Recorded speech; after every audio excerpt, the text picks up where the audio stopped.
Hello दोस्तों, एक बार फिर से आप सभी का गणेश क्लासेस में हार्दिक स्वागत है।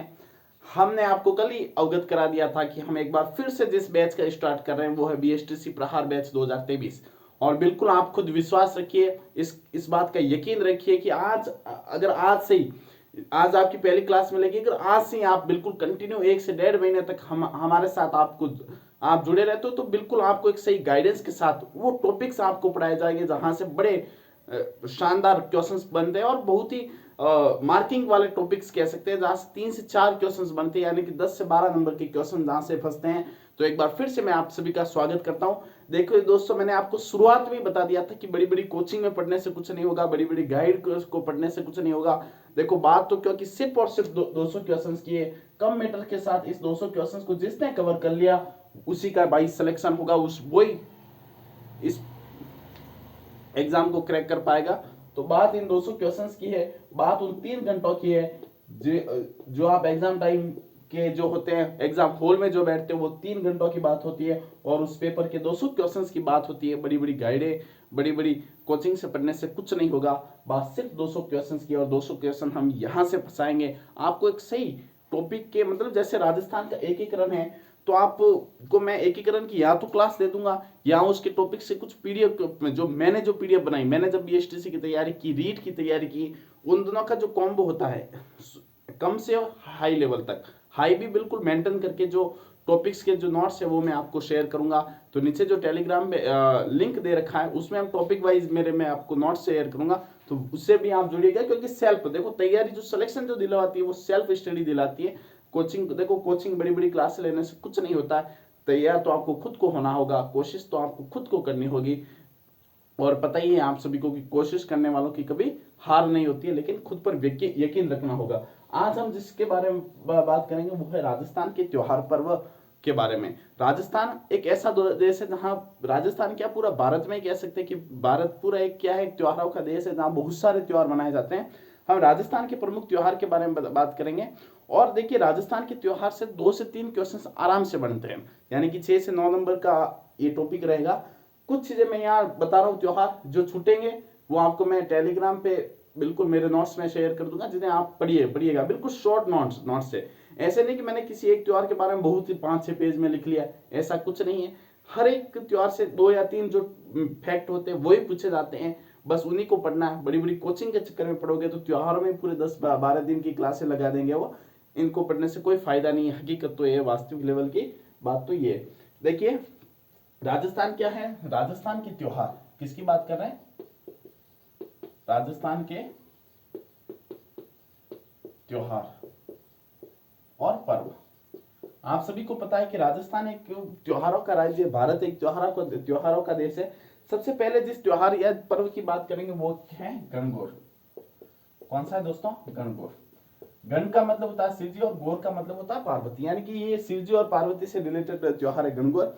अब देखो हर एक त्योहार की 2 चीजें ध्यान रखनी, वो त्योहार कब बनाया जाता है और उसके बारे में कोई अगर ऐतिहासिक फैक्ट है तो उसको हमें ध्यान रखना है। जैसे अगर मैं पूछूं कि गणगौर कब मनाया जाता है तो आप सभी बताइए गणगौर कब मनाया जाता है, कमेंट करिएगा। देखो गणगौर की अगर बात की जाए तो गणगौर मनाया जाता है कब, एक चीज और मैं आपको बता दूं कि एक याद रख सकते हो, सावन है ना, सावन शुक्ल तृतीया, ठीक है ना, उस दिन मनाई जाती है छोटी तीज। हालांकि मैं उसे आगे आपको लिखवा लूंगा। देखो गणगौर की बात की जाए तो होली के दूसरे दिन यानी कि चैत्र कृष्ण प्रतिपदा से तृतीया तक कौन सा त्योहार मनाया जाता है, ध्यान रखिएगा आप सभी। चैत्र कृष्ण प्रतिपदा से चैत्र शुक्ल तृतीया तक जो त्योहार मनाया जाता है वो कौन सा मनाया जाता है, गणगौर। लगभग 15 दिन तक चलता है। कौन सा त्योहार, गणगौर। शिवजी और पार्वती से रिलेटेड है। और सबसे ज्यादा जो गणगौर फेमस है वो किस जिले की फेमस है, राजस्थान के उदयपुर जिले की गणगौर फेमस है। कहाँ की, प्रश्न पूछ सकता है कि कहाँ की गणगौर प्रसिद्ध है, ऑप्शन दे सकता है बीकानेर, जोधपुर। जो उदयपुर जिले की गणगौर है वो विशेष प्रसिद्ध है। गणगौर कब मनाया जाता है, चैत्र कृष्ण प्रतिपदा से चैत्र शुक्ल तृतीया तक जो त्योहार मनाया जाता है वो है गणगौर। ये 2 फैक्ट आपको गणगौर के बारे में तैयार, बस ये पूरी कहानी स्टोरी आपको ध्यान में रखनी है। चैत्र कृष्ण प्रतिपदा से चैत्र शुक्ल तृतीया तक और उदयपुर की गणगौर सबसे ज्यादा प्रसिद्ध है। इस चीज के बारे में आप ध्यान रखोगे। अब दो मोस्ट जो त्योहार आते हैं वो है छोटी तीज। कौन सी तीज? छोटी तीज।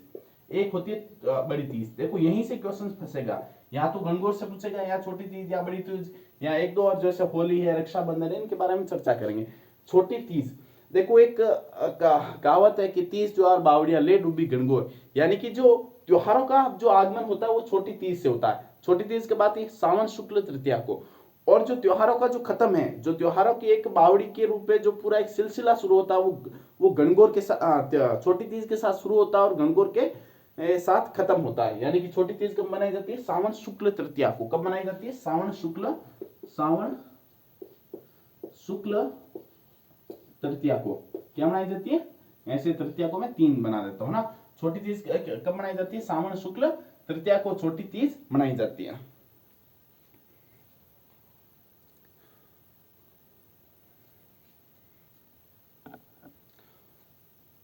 और मैंने आपको ये चीज भी बता दी थी कि जो त्योहार है वो तीज त्योहार बावड़िया ले डूबी गणगौर, यानी कि छोटी तीज के साथ त्योहारों का आगमन होता है और गणगौर के साथ उन त्योहारों का जो सिलसिला होता है वो खत्म होता है।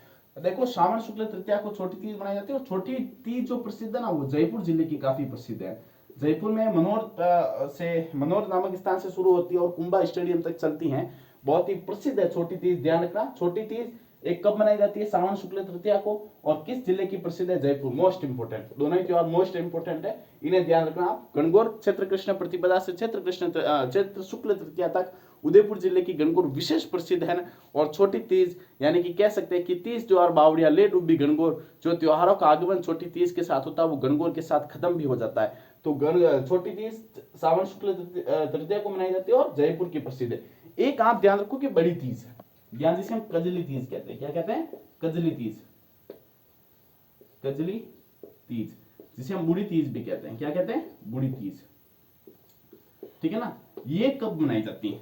एक बात तो ये भाद्रपद कृष्ण तृतीया को ये मनाई जाती है। दोनों के बारे में आप ध्यान रखिएगा। और ये किस जिले की प्रसिद्ध है? मोस्ट इंपोर्टेंट, बूंदी की। बूढ़ी तीज या कजली तीज कहाँ की प्रसिद्ध है? बूंदी जिले की। कब मनाई जाती है? भाद्रपद कृष्ण तृतीया को। छोटी तीज कब मनाई जाती है? सावन शुक्ल तृतीया को। कहाँ की प्रसिद्ध है? जयपुर की। गणगौर, छोटी तीज और कजली तीज, 3 मोस्ट त्योहार है, 3 मोस्ट इंपोर्टेंट त्योहार है, जहां से एक नए क्वेश्चन फंसने के पूरे चांस रहते हैं। अब आगे हम बात करेंगे होली के बारे में, आगे हम बात करेंगे रक्षाबंधन के बारे में। एक क्लास और त्योहार की लेंगे, या मैं आपको एक काम करूंगा, आप टेलीग्राम नीचे जो डिस्क्रिप्शन में लिंक दे रखा है उस टेलीग्राम ग्रुप को ज्वाइन कर दीजिएगा। वहां में आपको जो भी त्योहार है मेन उसकी पीडीएफ में आपको सेंड कर दूंगा, और वहां उसे आप अवश्य रीड करिएगा। क्योंकि देखिए मुश्किल से त्योहार के कितने मेरे पास 3 या 4 पेज के नोट्स है, बिल्कुल आप उन्हें कंप्लीटली पढ़ लेना अच्छे से, वहीं से क्वेश्चन फंसने वाले। और मैंने जो जितना मैटर अधिक वो मतलब नोट्स में जो अधिक मेरा मैटर मिलेगा वो 10th क्लास की बुक का मिलेगा, राजस्थान की जीके का। मेरे रीट में भी वहीं से क्वेश्चन बने हैं, तो आपका तो बीएसटीसी बहुत एक छोटा सा एग्जाम है। बीएसटीसी के बाद रीट का एग्जाम दे सकते हैं, तो रीट बहुत हाई लेवल का कह सकते हैं कि राजस्थान की राष्ट्रीय स्तरीय परीक्षा कह सकते हैं, लेकिन बीएसटीसी बहुत छोटा एग्जाम है। तो उन नोट्स से 100% क्वेश्चन फंसेगा। तो आप सभी टेलीग्राम में जो नीचे डिस्क्रिप्शन में लिंक दिया उसे जुड़िएगा टेलीग्राम पे। वहां में आपको बहुत सारे मतलब हर टॉपिक के आपको मैं नोट्स शेयर करूंगा अपने। और यही कहूंगा कि दोस्तों 1 से 1.5 महीने में सिलेक्शन लिया जा सकता है। मैं ये नहीं कह सकता कि नहीं लिया जा सकता है, ठीक है ना, बिल्कुल लिया जा सकता है, लेकिन आपको मेहनत करनी पड़ेगी। बिना पढ़े कुछ नहीं हो सकता है, मेहनत करनी पड़ेगी। कम से कम 10 से 12 घंटे अगर आपको पढ़ना ही पड़ेगा, 10 से 12 नहीं तो भी 7 से 8 घंटे तो मिनिमम आप मान के चलो कि आपको अभी भी अगर सिलेक्शन आप चाहते हो कि मैं बीएसटीसी करके सरकारी मास्टर बनना चाहता हूं, तो आपको बिल्कुल पढ़ना होगा। तो मैं आपसे जुड़ा हूं, मैंने खुद को बीएसटीसी को बहुत करीब से अनुभव किया, उसे प्रैक्टिकल तौर पर किया है। तो मेरे से अच्छा और कौन आपको बता सकता है। धन्यवाद। तमाम दोस्तों को इस क्लास को शेयर करिएगा।